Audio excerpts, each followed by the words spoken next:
También tuvimos la oportunidad de platicar con el doctor Isaac de Paz González. Él es profesor investigador de la Universidad Autónoma de Baja California, donde pues nos habla sobre este rescate que se está tratando de llevar a cabo de la economía mexicana y la dependencia comercial y tecnológica que prevalecen en nuestro país.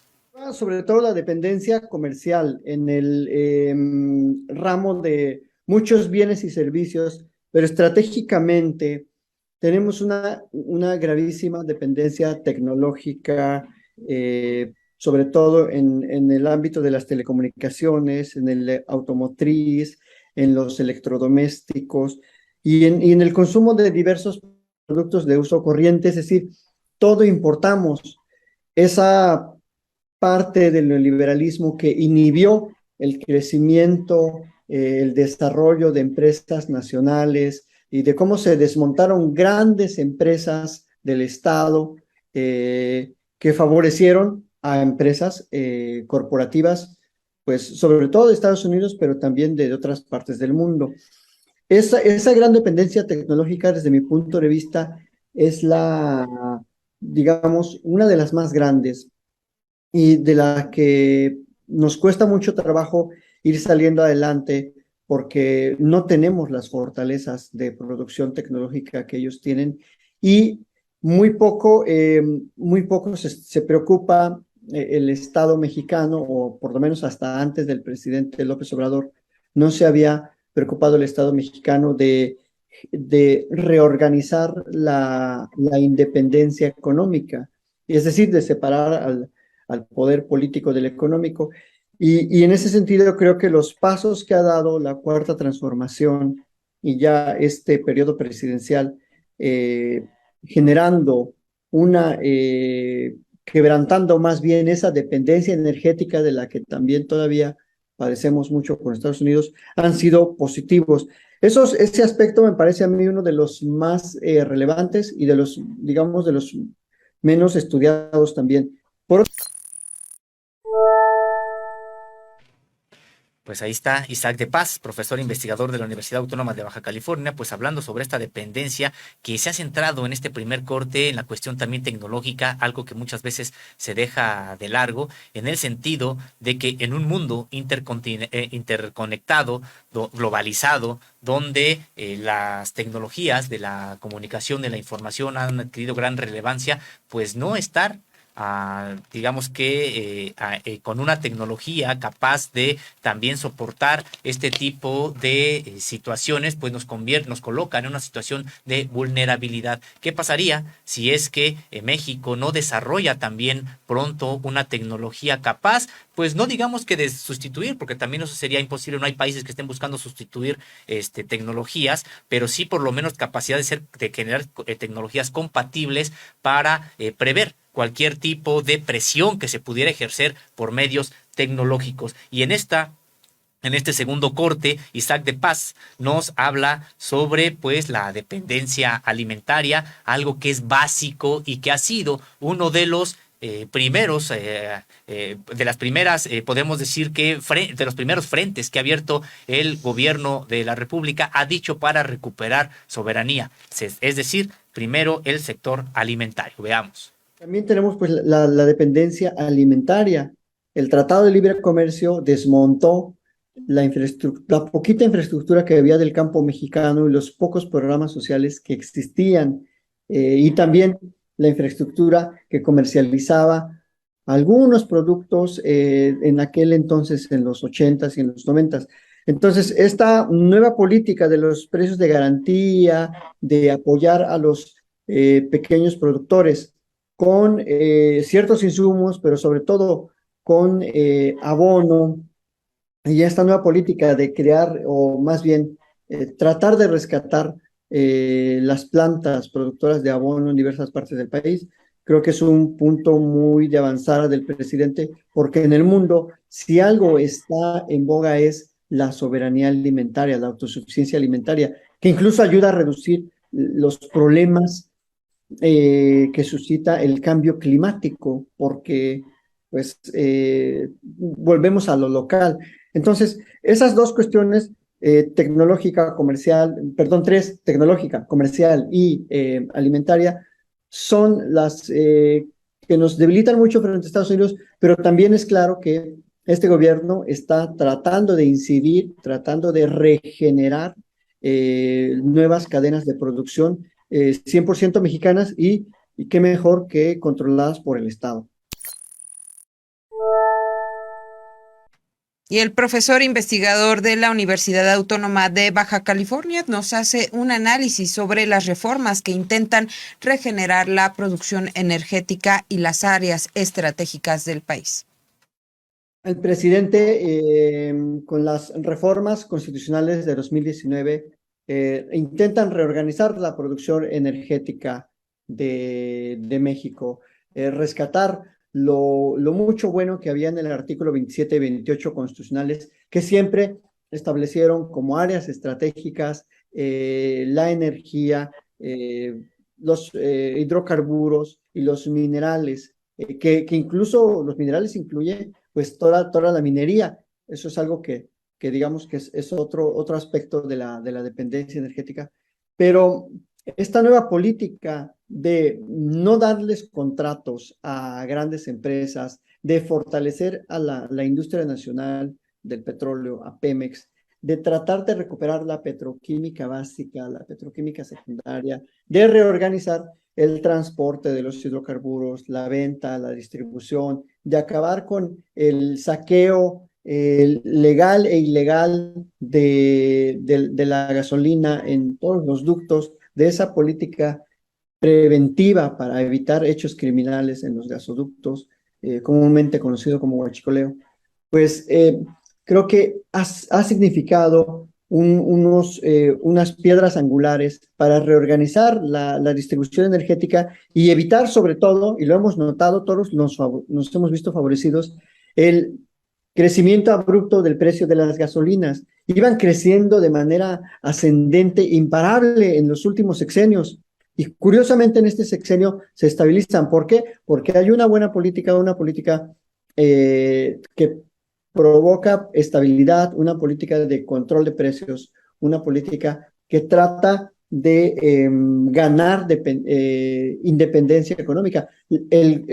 La compra de la refinería de Deer Park, el fortalecimiento de las refinerías que ya tenemos, el establecimiento de una nueva refinería como son Dos Bocas, son hitos, son verdaderos hitos energéticos que no se habían suscitado en los últimos, ¿qué te gusta? Yo creo que 40, 50 años, y eso ayuda a estabilizar el precio de los combustibles y a generar independencia energética. Entonces, eso en un mundo en donde justamente estamos viendo cómo otros países en Europa particularmente están casi de rodillas frente a Rusia por la cuestión del gas, de la electricidad y de las gasolinas. Entonces México tiene que aprovechar sus riquezas naturales, sus recursos que tenemos. En ese sentido, el investigador Isaac de Paz dice que hay un cambio de discurso que es distinto precisamente al de los gobiernos anteriores.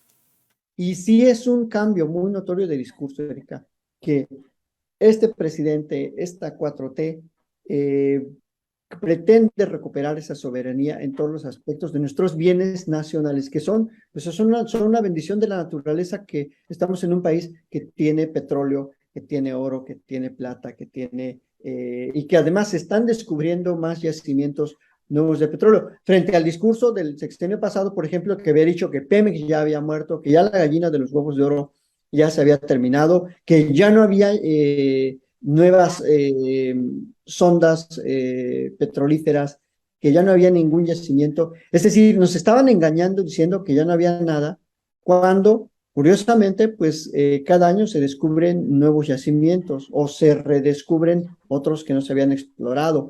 Esa política de transparencia del presidente y de tratar de nuevamente que Pemex controle esa extracción del petróleo, y no solo la extracción, sino el almacenamiento y la producción de ese petróleo a bienes y servicios como una sola cadena, pues es lo ideal, es lo que tiene que hacer un país, es lo que hacen los países industrializados que tienen esos grandes bienes. No venden las materias primas, sino que las transforman. Eso es algo de economía básica que Algo de economía básica, dice el doctor Isaac de Paz González, que no, por supuesto, no aplicaron en los gobiernos que impusieron el modelo neoliberal en nuestro país. Y también, Sósimo Camacho, tuvimos oportunidad de hablar con Julio Manuel Valdés Alcántara, él es responsable comercial de la Asociación Nacional de Empresas Comercializadoras de Productores del Campo, justo porque el sector agroalimentario, el sector alimentario es uno de los pilares de nuestro país, uno de los que también se abandonó y del que también se generó pues una gran dependencia. El encargado de esta parte comercial de la ANEC nos dice, este es un sector de amplios contrastes, pero vamos a ver cómo nos lo explicó. Digamos que el sector agroalimentario en México es un sector de contrastes. Por un lado, si lo vemos en su conjunto, el sector agroalimentario es superavitario. De hecho, en 2021 tuvo un superávit de más de 7,000 millones de dólares. Y todavía en 2020 llegó a casi 12,000 millones de dólares. A nivel mundial somos el séptimo exportador de productos agroalimentarios, ¿sí? Y somos el 9º lugar en producción mundial de alimentos.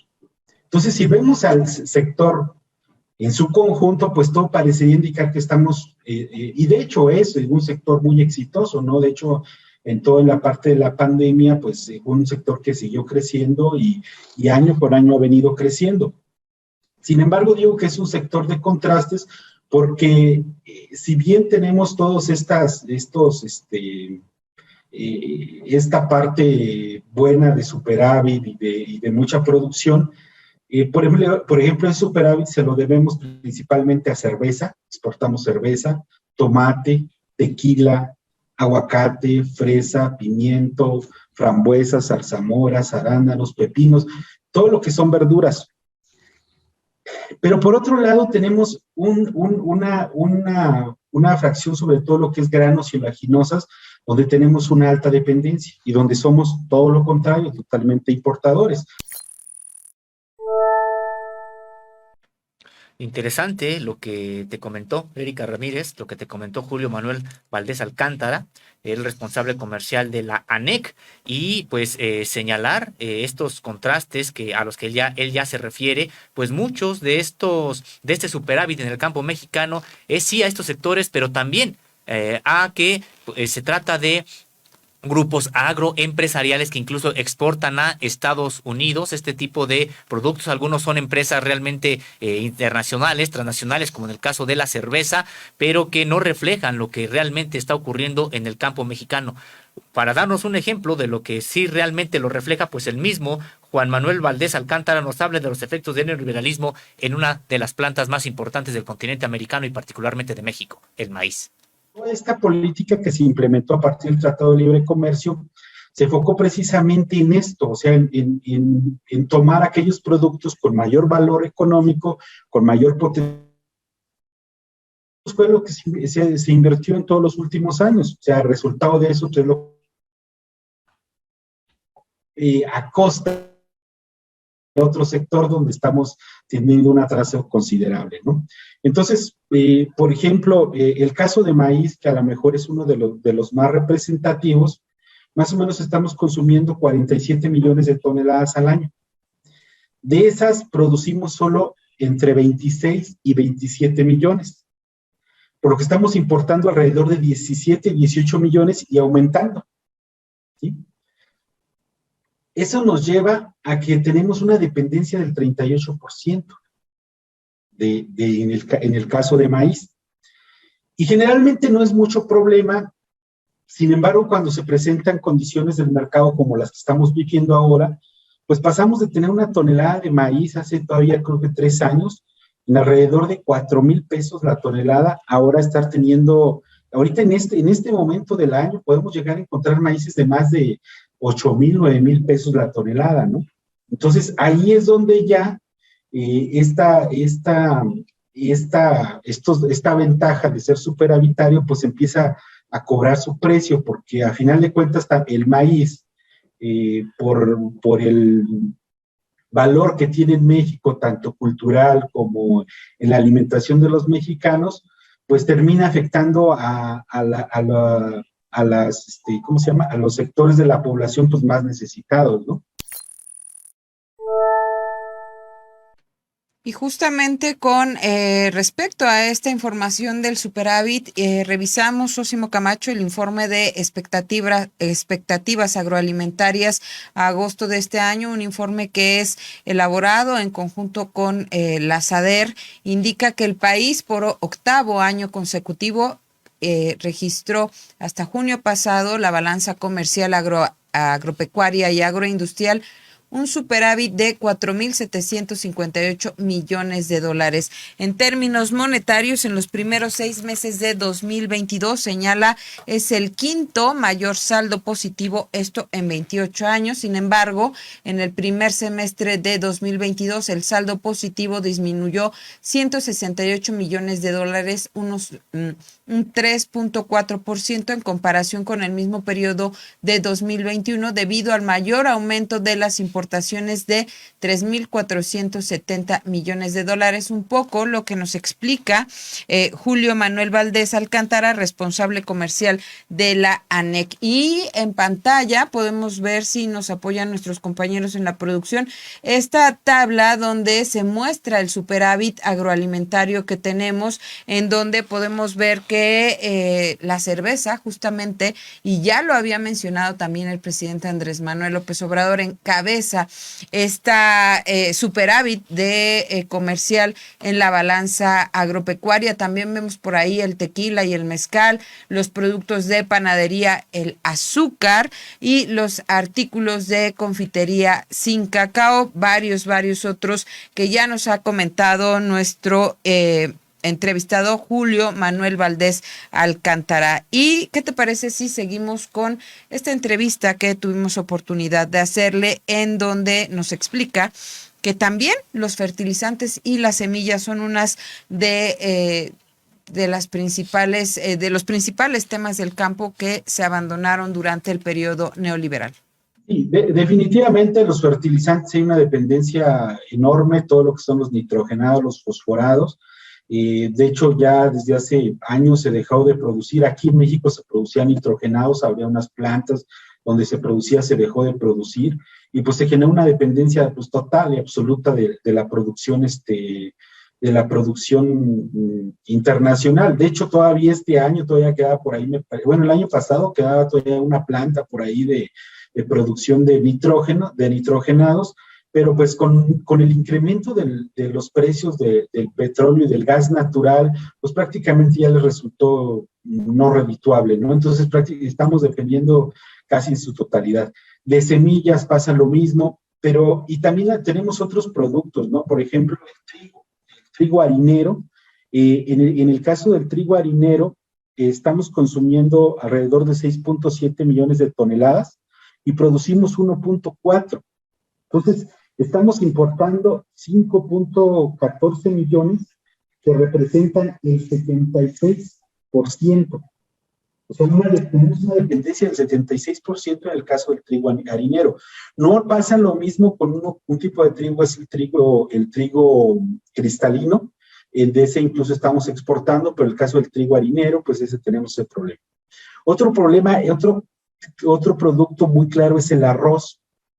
En el arroz tenemos un consumo de 1.17 millones de toneladas más o menos, y solamente producimos 250,000 toneladas. Por ahí, después de que se implementó el programa de precios de garantía, hay algunas cifras que dicen que llegamos hasta 295,000, que es muy probable. De hecho, sí notamos que empezó a haber un repunte, pero estamos hablando de que llegamos a producir, antes del tratado, 800,000 toneladas. O sea, prácticamente éramos autosuficientes de arroz, y el día de hoy tenemos una dependencia del 78%, ¿no? Y prácticamente el 89% viene de Estados Unidos. Lo mismo pasa en el caso del trigo, el 76% de lo que importamos, pues viene de Estados Unidos, ¿no? ¿También de la papa? ¿Mande? ¿También de la papa? No, bueno, no, de la papa no lo tenemos identificado como un producto así. Más bien, digo, en este caso, trigo y arroz. Otro de los productos también es la soya. En México se consumen más o menos 6 millones de toneladas de soya y solamente producimos 400,000. En el mejor de los casos, ahí algún año llegamos a producir 500,000 toneladas. Entonces estamos importando 5.5 millones de toneladas, lo que representa el 91% de dependencia en el caso de la soya. Y pues el 92% proviene de Estados Unidos. Otro tema es en la leche, ¿no? En el caso de la leche, pues traemos una dependencia de alrededor del 22%. Pues vaya cifras que presenta Julio Manuel Valdés Alcántara, responsable comercial de la ANEC, pues señalando esta dependencia que no era así antes de la firma del Tratado de Libre Comercio, y también destacar algo. Estos alimentos que generaban los propios mexicanos se generaban en las comunidades, se generaban en los ejidos, se generaban con los pequeños propietarios. Hoy tenemos de vuelta a grandes terratenientes, nuevos señores feudales que sí están produciendo, pero generalmente para exportar a Estados Unidos, y no han logrado producir lo que se producía antes con estos pequeños propietarios. En esta entrevista que tuviste la oportunidad de hacerle, Erika Ramírez, también Juan Manuel Valdés Alcántara habla sobre el modelo de agricultura industrializada que se impone desde Estados Unidos. Estados Unidos su agricultura se caracteriza por ser muy industrializada, pero ellos, a diferencia de México, tienen un territorio muy, muy homogéneo. O sea, la zona productora, por ejemplo, de maíz es muy homogénea. No así que en el caso de México, donde México tenemos una diversidad, no solamente geográfica, tenemos diferentes alturas sobre el nivel del mar, diferentes culturas, diferentes tipos de suelos. Hay una condición totalmente distinta, ¿no? Entonces, muchas de las empresas, por ejemplo, de investigación, desarrollo, se han enfocado en zonas como lo es Sinaloa, como lo es Sonora, como lo es Chihuahua, como lo es el Bajío, y ahí ha habido un importante avance tecnológico y también la introducción de mucho de la tecnología pues que viene de Estados Unidos y otros países, ¿no? Maquinaria, semillas, agroquímicos y demás, ¿no?